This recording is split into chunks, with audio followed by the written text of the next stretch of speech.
तो कैसे हैं आप लोग। आपका welcome to my channel our smart study. तो आज हम आप लोग के लिए class 12 English 100 marks Indian civilization and culture का ऑल सब्जेक्टिव क्वेश्चन आंसर लेकर आए हैं। इंग्लिश के साथ साथ सब्जेक्टिव भी, कि आप लोगों को समझने में आसानी हो। तो ये बिहार बोर्ड के वालों बच्चों के लिए ये वीडियो है। तो बिना टाइम गवाए अभी शुरू करते हैं। जल्दी से हमारे चैनल पर वीडियो पर आ जाइए। हमारे वीडियो को लाइक नहीं किए तो लाइक कर दीजिए और अपने दोस्तों को भी शेयर कर दीजिए, क्योंकि आज हम इंडियन सिविलाइजेशन एंड कल्चर का ऑल सब्जेक्टिव क्वेश्चन आंसर देखने जा रहे हैं, और इंग्लिश के साथ साथ हिंदी में, जो आप लोगों को समझने में आसानी हो। जल्दी शेयर कर दीजिए। चैनल पर नए हैं तो चैनल को सब्सक्राइब कर दीजिए। तो शुरू करते हैं। इंडियन सिविलाइजेशन एंड कल्चर, जिसका अर्थ हुआ भारतीय सभ्यता और संस्कृति। तो हम पहला नंबर प्रश्न कर रहा है, why is he thankful to modern civilization. Why is he thankful to modern civilization. Answer हो गया, he thankful to the modern civilization for teaching him to discard it at any costs. Hindi में प्रश्न पूछ रहे हैं, वह आधुनिक सभ्यता के आभारी हैं, क्यों हैं। तो वह आधुनिक सभ्यता के आभारी हैं कि उन्होंने इसे किसी भी कीमत पर त्यागने की शिक्षा दी। बढ़ते हैं नेक्स्ट सेकेंड नंबर प्रश्न की ओर।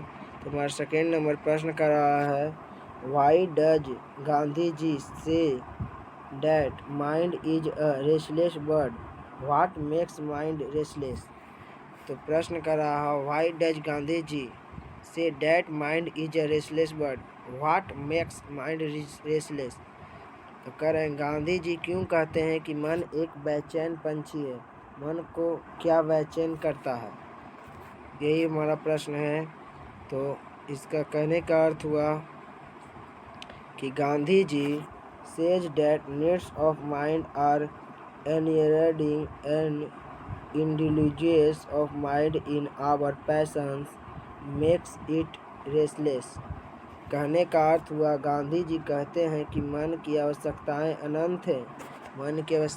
अनंत है और मन को अपने वासनाओं में लिप्त करने से वह बेचैन हो जाता है। यह गांधी जी कहते हैं। बढ़ते हैं नेक्स्ट प्रश्न की ओर। तो हमारा तीसरा नंबर प्रश्न है, अगर अभी तक आपने वीडियो को लाइक नहीं किया तो वीडियो को लाइक कर दीजिए। चैनल पर नए हैं तो चैनल को सब्सक्राइब कर दीजिए और अपने दोस्तों में शेयर कर दीजिए, क्योंकि आज हम इंडियन सिविलाइजेशन एंड कल्चर का ऑल सब्जेक्टिव प्रश्न देखेंगे और साथ साथ हिंदी भी उसका लेकर आए हैं कि आप लोगों को समझने में कोई परेशानी ना हो।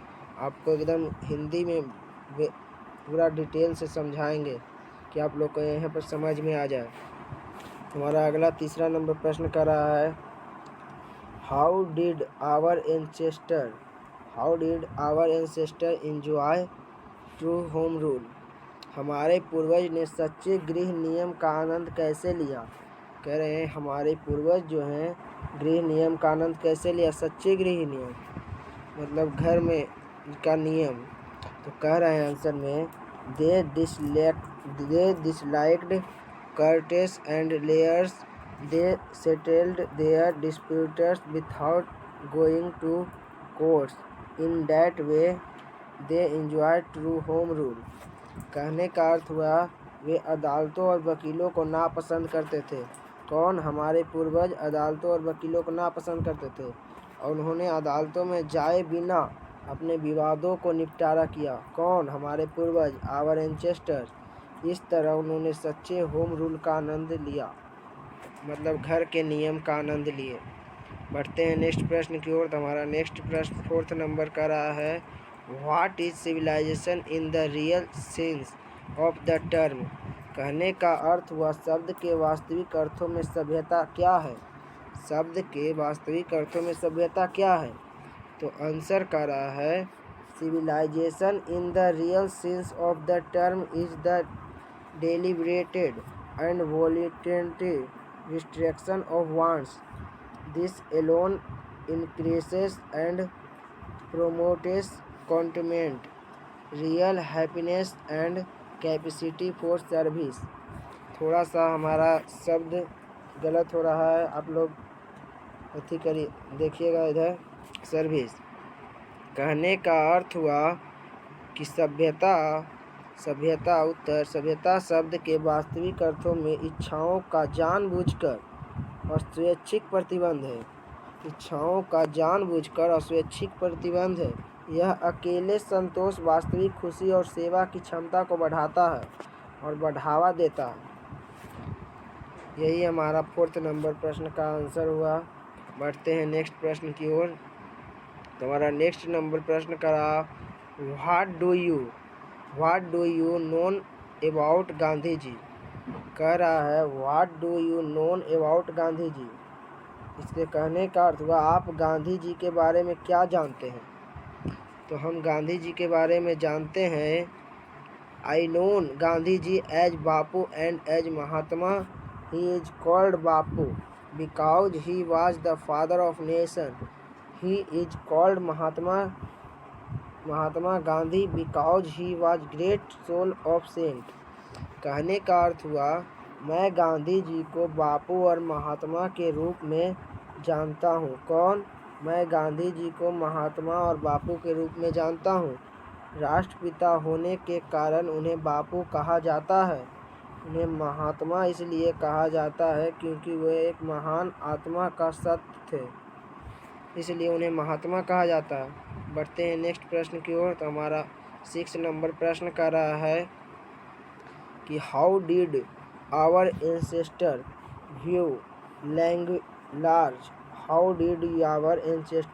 Large cities, why were they satisfied with a small village. तो कहने का अर्थ हुआ हमारे पूर्वज बड़े शहरों को कैसे देखते थे, वे छोटे गांव से संतुष्ट क्यों थे। तो आंसर लिखे हैं, they viewed large cities as snares and useless incumbrances having gangs of thieves, robbers and prostitutes. Their village filled all their needs, so they were satisfied with a small village. तो कहने का अर्थ हुआ कि वे बड़े शहरों को जालों और बेकार बोझों के रूप में देखते थे। कौन? हमारे पूर्वज, आवर एंसेस्टर, जिनमें चोरों, लुटेरों और वेश्याओं का गिरोह होते थे। मतलब उनके ही झुंड हुआ करते थे। उनके गांव ने उनकी सभी ज़रूरतों को पूरा किया, इसलिए वे छोटे गांव से संतुष्ट थे। कौन? हमारे पूर्वज छोटे से गांव से संतुष्ट थे। आप लोग के ऑब्जेक्टिव में ही पूछे जाएंगे कि कौन छोटे से गांव से संतुष्ट थे, तो आवर एंसेस्टर मारिएगा, वहाँ हिंदी में नहीं रहेगा हमारे पूर्वज लिखे हुए। तो मीनिंग पर ध्यान दीजिएगा। बढ़ते हैं नेक्स्ट प्रश्न की ओर।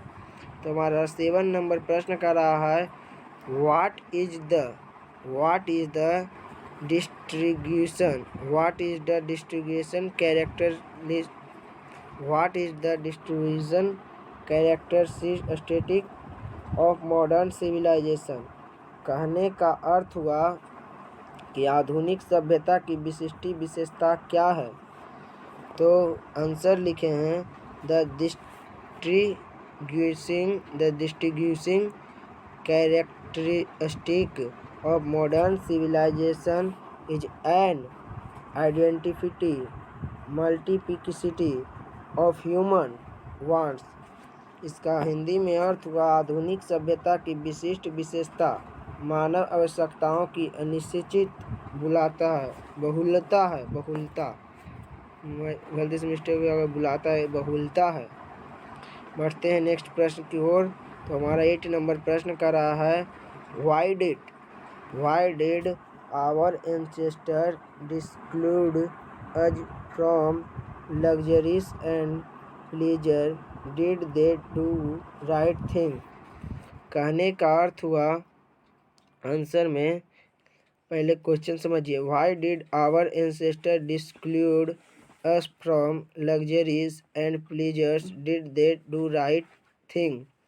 कहने का अर्थ हुआ हमारे पूर्वजों ने हमें विलासिता और सुख सुविधाओं से क्यों रोका? क्या उन्होंने सही काम किया?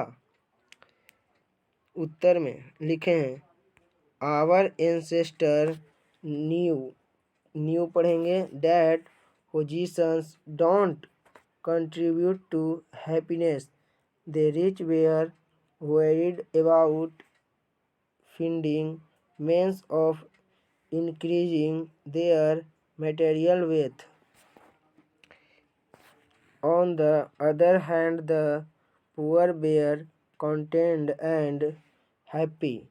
They why our ancestors dissuaded us from luxuries and pleasures, and they were right in doing so. कहने का अर्थ हुआ हमारे पूर्वजों को पता था कि संपत्ति खुशी में योगदान नहीं देती है। स्थिति जो है खुशी में योगदान नहीं देती है। धनी और अपनी भौतिक संपदा को बढ़ाने के साधन खोजने के लिए चिंतित थे। दूसरी ओर गरीब संतुष्ट और खुश थे। इसलिए हमारे पूर्वज हमें सुख सुविधाओं से दूर रखते हैं। कौन दूर रखते हैं? हमारे पूर्वज। और वे ऐसा करने में सही थे। कौन? हमारे पूर्वज, आवर एंसेस्टर।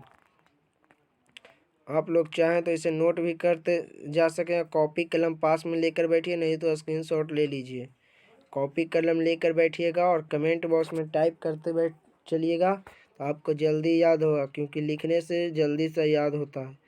हमारा नेक्स्ट नंबर 9 नंबर प्रश्न कर रहा है कि what other civilization does he refer to while highlighting the vitality of Indian civilization। तो इसका कहने का अर्थ हुआ भारतीय सभ्यता की जीवन शक्ति पर प्रकाश डालते हुए वह किन अन्य सभ्यताओं का उल्लेख करता है? कौन? तो महात्मा गांधी जी। आंसर है he refers to the civilization of Roman, Greek, Japan यानी Japanese, China, which are now destroyed और have become westernized. Indian civilization is still alive. कहने का अर्थ हुआ वह रोम, ग्रीक, यहाँ ग्रीस लिखा है, ग्रीक होगा, ग्रीक गलती इस टाइप हो गया। ग्रीक, जापान और चीन की सभ्यताओं को संदर्भित करता है जो अब नष्ट हो गई है या पश्चिमी हो गई है। भारतीय सभ्यता अभी भी जीवित है, कहते हैं महात्मा गांधी। बढ़ते हैं नेक्स्ट प्रश्न की ओर। तो नेक्स्ट प्रश्न कर रहा what according to author is modern civilization. कर रहे हैं लेखक के अनुसार आधुनिक सभ्यता क्या है? लेखक के अनुसार आधुनिक सभ्यता क्या है? तो कह रहे हैं अकॉर्डिंग टू गांधी जी, यानी गांधी जी के अनुसार modern civilization is the worship of materialism and violence and brutality. यानी गांधी जी के अनुसार आधुनिक सभ्यता भौतिकवाद और हिंसा और क्रूरता की पूजा है, कहने का अर्थ हुआ। बढ़ते हैं नेक्स्ट प्रश्न की ओर। तो हमारी 11 नंबर प्रश्न कर रहा है कि has civilization thought us to be more friendly towards one another.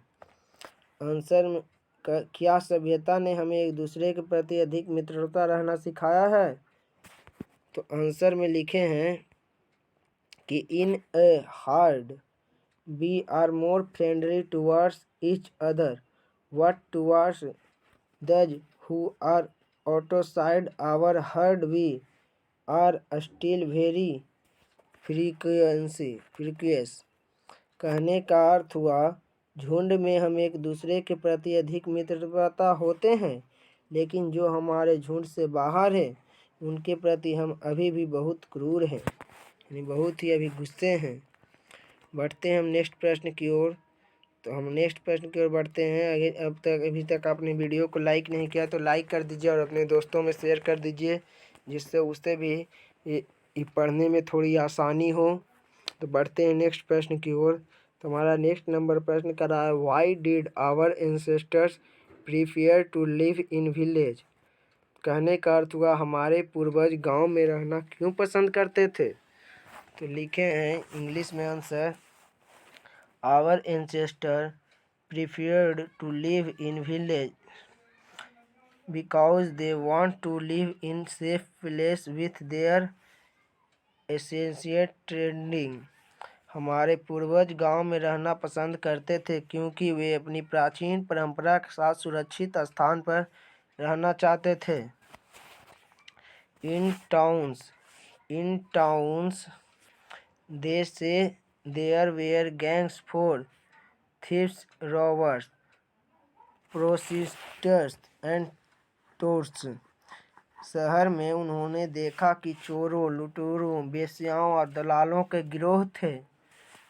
इसलिए therefore they did choose to live in village happily rather than towns. इसलिए उन्होंने कस्बों के बजाय गांवों में खुशी से रहना पसंद किया। यहाँ कस्बों का अर्थ हुआ शहरों। इसी के साथ हमारा 12 नंबर प्रश्न समाप्त होता है। बढ़ते हैं नेक्स्ट प्रश्न की ओर। तो हमारा 13 नंबर प्रश्न कर रहा है, वाई डज गांधी जी से that mind is a restless bird. Gandhi ji क्यों कहते हैं कि मन एक बेचैन पंछी है। गांधी जी का कहना है कि मनुष्य का मन एक प्रकार का बेचैन चिड़िया है, पंछी है। उन्हें जितना मिले वो उतना से संतुष्ट नहीं होता, उसे और चाहिए का लोभ लगा रहता है। तो कहते हैं वो कि Gandhi ji says that mind is a restless bird because it is never satisfied the more it gets the more it wants. Gandhi ji कहते हैं कि मन एक बेचैन पंछी है। क्या है? मन एक बेचैन पंछी है क्योंकि यह कभी संतुष्ट नहीं होता है। जो जितना चाहता है उसे उतना ही मिलता है। वह कहते हैं क्योंकि मन कभी संतुष्ट नहीं होता, चिड़िया की तरह वह हमेशा अपनी इच्छाओं की प्यास बुझाने के लिए भटकता रहता है। गांधी जी का कहना है। और थोड़ा इंग्लिश देख लेते हैं। Like a bird he always wander to quench this thirst of discourse even after the completion of any of this desire the next one is ready and this cycle of discard continues till his last breath, so he says that mind is a restless bird। फिर से हम एक बार आप लोग को समझा देते हैं हिंदी में। गांधी जी कहते हैं कि मन एक बेचैन पंछी है क्योंकि यह कभी संतुष्ट नहीं होता, क्योंकि मनुष्य के मन को कितना भी कुछ मिल क्यों ना जाए उनको कभी संतुष्टि नहीं होगी। जो जितना चाहता है उसे उतना ही मिलता है। वह कहते हैं क्योंकि मन कभी संतुष्ट नहीं होता, चिड़िया की तरह वह हमेशा अपनी इच्छाओं की प्यास बुझाने के लिए भटकता रहता है उससे उसकी कोई भी इच्छा पूरी होने के बाद भी अगला तैयार होता है और इच्छा का यह चक्र अंतिम सांस तक चलता रहता है। तो वे कहते हैं कि मन एक बेचैन पक्षी है, अर्थात रेस्टलेस बर्ड है। बढ़ते हैं हम नेक्स्ट प्रश्न की ओर। 14 नंबर प्रश्न कर रहा है, what do you means by true home rule. तो कहने का अर्थ हुआ गृह नियम से आप क्या समझते हैं। What do you mean by true home rule, गृह नियम से आप क्या समझते हैं। तो हम समझते हैं true home rule is a principle of Mahatma Gandhi which means that every cases should be dealt at home within our own premises, not outside our home is other presence. सच्चा गृह नियम महात्मा गांधी का एक सिद्धांत है जिसका अर्थ है कि हर मामले को घर पर हमारे अपने परिसर में निपटाना जाना चाहिए, न कि हमारे घर के बाहर दूसरों की उपस्थिति में। It is among one of the famous social principles where he stated that is you have any problem just sit together and solve among your own people, avoid police and courts। कहते हैं यह उन प्रसिद्धि सामाजिक सिद्धांतों से एक है जहां उन्होंने कहा था कि यदि आपको कोई समस्या है तो बस एक साथ बैठे और अपने लोगों के बीच हल करें, पुलिस और अदालतों में ना भेजें या बचें, पुलिस या अदालतों के बीच ना फंसें। हमारा नेक्स्ट नंबर प्रश्न का रहा 15 नंबर। ये वीडियो थोड़ी लंबी भी हो सकती है तो आप लोग बॉटल ज़रूर लें, आपको प्यास लगी तो पानी पीने के लिए। हमारा नेक्स्ट नंबर 15 नंबर प्रश्न का रहा है discuss the feature of Indian civilization. कहने का अर्थ हुआ भारतीय सभ्यता की विशेषताओं की चर्चा कीजिए। तो आंसर लिखे हैं Indian civilization worship morality, it is a west on the welfare belief in God भगवान, it believes in working with hands and feet, it is a religion in nature, it is a downgrade toward members honor, care and love, it teaches the lesson of unity, unit and integrity। कहने का अर्थ हुआ भारतीय सभ्यता नैतिकता की भारतीय सभ्यता यह ईश्वर में आस्था पर आधारित है, यह हाथों और पैरों से काम करने में विश्वास रखता है, यह प्रकृति में धार्मिक है, यह शिष्टाचार, सम्मान, देखभाल और प्रेम का और नीचा है, यह मानवता, एकता और अखंडता का पाठ पढ़ाता है। कौन? भारतीय सभ्यता, इंडियन सिविलाइजेशन। बढ़ते हैं हम नेक्स्ट प्रश्न की ओर। 15 नंबर प्रश्न कंप्लीट हो गया है। 16 नंबर प्रश्न की ओर बढ़ते हैं। तो 16 नंबर प्रश्न का रहा है what is the difference between India is western civilization. कहने का अर्थ हुआ भारतीय और पश्चिमी सभ्यता में क्या अंतर है। तो भारतीय और पश्चिमी सभ्यता में अंतर है, आंसर लिखा हुआ है कि the Indian civilization worship morality whereas the western civilization worships immorality. कहने का अर्थ हुआ भारतीय सभ्यता नैतिकता की पूजा करती है जबकि पश्चिमी सभ्यता अनैतिकता की पूजा करती है। आगे कह रहे हैं the Indian civilization is based on believe in God whereas the western civilization is godless. कहने का अर्थ हुआ भारतीय सभ्यता ईश्वर में विश्वास पर आधारित है जबकि पश्चिमी सभ्यता ईश्वर विहीन है, वो ईश्वर को नहीं मानते हैं। The former believes in working with hands and feel, where the latter depends upon machine. पहला हाथ और पैर से काम करने में विश्वास रखता है जबकि बाद वाला मशीन पर निर्भर करता है। पहले के जो लोग थे वो हाथ और पैर से काम करने पर विश्वास करते थे जबकि बाद यानी अब वाले लोग हैं जो मशीन पर निर्भर करते हैं। हमारा 16 नंबर प्रश्न इसी के साथ समाप्त होता है। बढ़ते हैं नेक्स्ट प्रश्न की ओर। 17 नंबर प्रश्न कर रहा है discuss the futures of western civilization. कहने का अर्थ हुआ पश्चिमी सभ्यता की विशेषताओं की चर्चा कीजिए। तो हम आंसर लिखे हैं यहाँ कि वेस्टर्न सिविलाइजेशन वर्कशिप इमोरलिटी। पश्चिमी सभ्यता अनेकता की पूजा करती है। पश्चिमी सभ्यता किसकी पूजा करती है? अनेकता की। आगे कर रहा है it does not believe in God.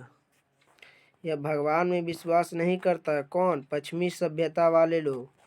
Completely depends upon machine. यह पूरी तरह मशीन पर निर्भर है। कौन? पश्चिमी सभ्यता वाले लोग।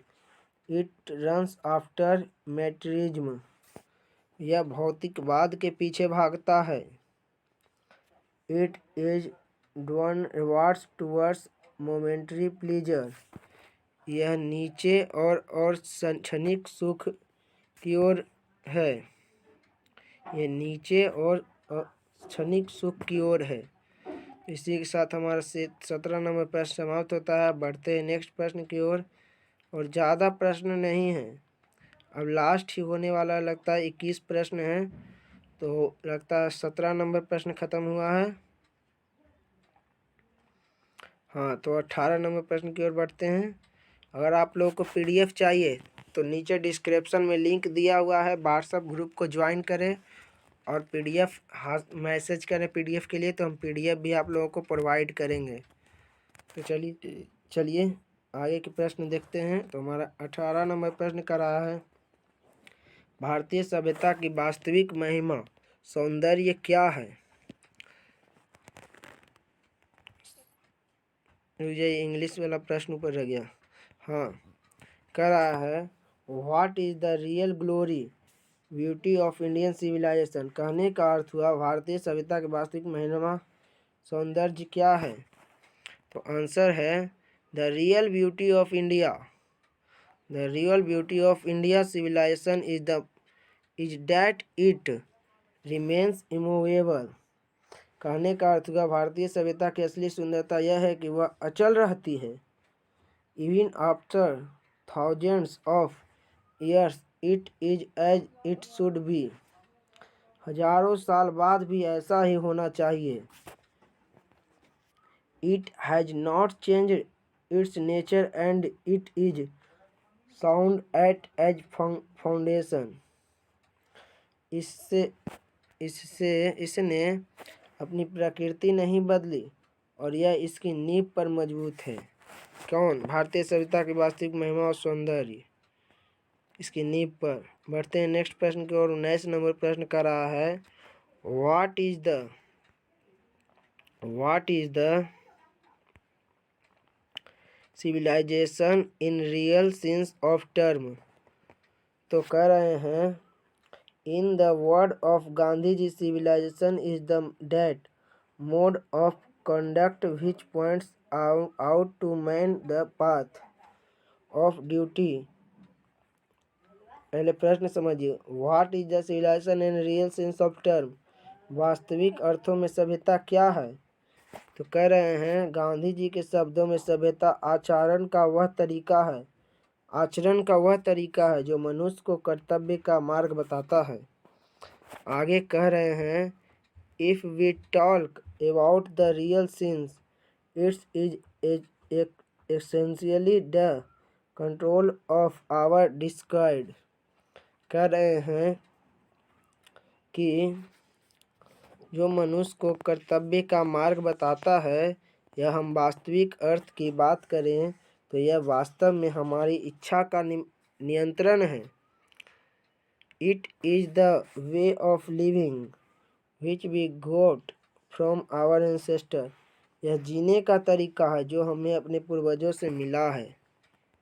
बढ़ते हैं नेक्स्ट प्रश्न की ओर। तो हमारा नेक्स्ट नंबर 20 नंबर प्रश्न कर रहा है, what was the great lesson that Indian had to teach the west. कहने का अर्थ हुआ भारत को पश्चिमी को कौन सा महान पाठ पढ़ना था। भारत को पश्चिमी का कौन सा महान पाठ पढ़ना था? तो उन्हें पढ़ना था, आंसर लिखें, the great lesson that India had to teach the west were the lessons of unit integrity religion soil and spirit. कहने का अर्थ हुआ भारत को एकता, अखंडता, धर्म, आत्मा और आत्मा के सबक सीखने के लिए भारत को जो महान सबक देना पड़ा, यही महान पाठ पढ़ना था भारत को। बढ़ते हैं हम लास्ट और इस वीडियो का लास्ट प्रश्न की ओर। तो हमारा अंतिम नंबर प्रश्न का 21 number, why did our ancestor disclude stupid us from luxuries. कहने का अर्थ हुआ हमारे पूर्वजों ने हमें विरासत में से क्यों रोका। विरासत नहीं, विलासिता से क्यों रोका। विलासिता लिखा, गलती से बोल दिए। तो आंसर है our forefathers decided us from luxuries and pleasures because they knew that if we run after these absurd things, we would lose our modern character, we would become selves, we would become immoral। कहने का अर्थ हुआ हमारे पूर्वजों our ancestor ने हमें विलासिता और सुख से दूर रखा, क्योंकि वे जानते थे कि अगर हम इन बेतुकी बातों से पीछे भागेंगे तो हम अपना नैतिक चरित्र खो देंगे, हम गुलाम हो जाएंगे, हम अनेकता हो जाएंगे। एकता में अनेकता सुने होंगे आप लोग ना। तो इसी के साथ हमारा यह वीडियो समाप्त होता है। अगर आपने अभी तक चैनल को सब्सक्राइब नहीं किया है तो चैनल को सब्सक्राइब करके बेल आइकन ज़रूर प्रेस कर दीजिएगा, जिससे हमारी वीडियो आप तक जल्द से जल्द पहुँचे। और वीडियो को लाइक नहीं किए तो वीडियो को लाइक कर दीजिएगा और अपने दोस्तों में शेयर ज़रूर करिएगा। Thanks for watching. मिलते हैं अगली वीडियो में। अगर आप लोग को इसी तरह का और भी वीडियो चाहिए तो हमें कमेंट बॉक्स में कमेंट करके ज़रूर बताइएगा, जिससे हमें मोटिवेशन होगा कि आप लोगों को दूसरे चैप्टर का भी वीडियो इसी तरह प्रोवाइड करें। अगर पीडीएफ चाहते हैं तो व्हाट्सएप ग्रुप का लिंक नीचे डिस्क्रिप्शन में दे दिए हैं, वहां से जाकर आप ज्वाइन कर सकते हैं। और आपने इस चैनल के ऑब्जेक्टिव क्वेश्चन नहीं देखे हैं तो डिस्क्रिप्शन में लिंक है, उसे भी जाकर चैप्टर वाइज ऑब्जेक्टिव देख सकते हैं। जो प्लेलिस्ट लिंक है वो भी जाकर देख सकते हैं। और इस चैनल पर आप लोगों को सभी विषयों की तैयारी हो रही है, तो जाकर जुड़ जाएं। व्हाट्सएप ग्रुप को ज़रूर ज्वाइन करें, पीडीएफ आपको उसी पर प्रोवाइड की जाएगी। Thanks for watching. मिलते हैं अगले वीडियो में।